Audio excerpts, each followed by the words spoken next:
Friends, நம்ம நார்மலாக கேள்வி கேட்போம் பார்த்தீங்களா? உனக்கு என்ன வேணும்? இதை வந்து ஈஸியாக கேட்டுருவோம். உனக்கு என்ன தான் வேணும்? அட எங்கே தான்டா போகிற? எப்போ தான் வருவ? இப்படி தான் அப்படிங்கிற வார்த்தையை மட்டும் அழுத்தி ஒரு ஸ்ட்ரெஸ் கொடுக்குறோம் பார்த்தீங்களா? அந்த வார்த்தையை நீங்கள் இங்கிலீஷில் கேட்கணும் அப்படின்னா 2 வார்த்தையை யூஸ் பண்ணலாம். ஒன்று இங்கே எழுதியிருக்கேன். வீடியோ எண்டில் இன்னொரு வார்த்தையை நம்ம சொல்லிக் கொடுக்குறேன். சரிங்களா? பாருங்கள். அதற்கு ஆன் எர்த் அப்படிங்கிற வார்த்தையை நீங்கள் யூஸ் பண்ணணும். அந்த ஆன் எர்த் அப்படிங்கிற வார்த்தையை WHO இல்லை HOW அப்படிங்கிற வார்த்தை வருது பார்த்தீங்களா? கொஸ்டின் வார்த்தை. அதற்கு அடுத்து போட்டுருங்க.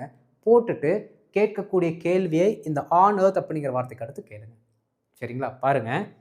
உனக்கு இப்போ என்ன தான் வேணும்? இந்த தான் அப்படிங்கிற வார்த்தையை ரிமூவ் பண்ணிடலாம்.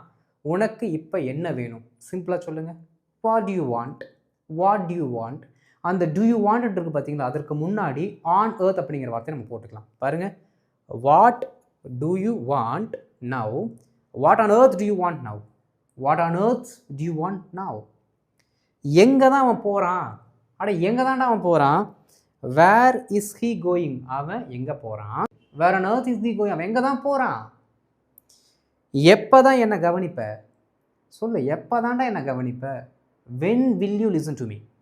When will you listen to me? எப்போ தான் அந்த அழுத்தம் கொடுக்கும் பொழுது when on earth will you listen to me? When on earth will you listen to me அப்படின்னு நீங்கள் கேட்கணும். இந்த ஆன் எர்த் அப்படிங்கிற வார்த்தைக்கு மாற்றாக எக்ஸாக்ட்லி அப்படிங்கிற வார்த்தையை நீங்கள் யூஸ் பண்ணலாம். ஒரே அர்த்தம் தான்.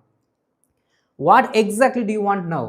What on earth do you want now? What exactly to you want now? Where on earth is he going? Where exactly is he going? Where exactly is he going? Correct. When on earth will you listen to me?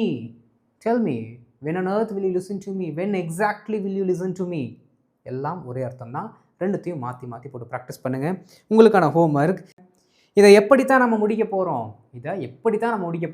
இந்த sentence எப்படி இங்கிலீஷில் சொல்லலாம்னு காமெண்ட்டில் போட்டுருங்க. அப்படியே நம்ம சேனலை follow பண்ணலைன்னா follow பண்ணிட்டு யூடியூப்பில் சப்ஸ்கிரைப் பண்ணி வச்சுக்கோங்க நண்பர்களே. நம்ம அடுத்த வீடியோவில் பார்க்கலாம்.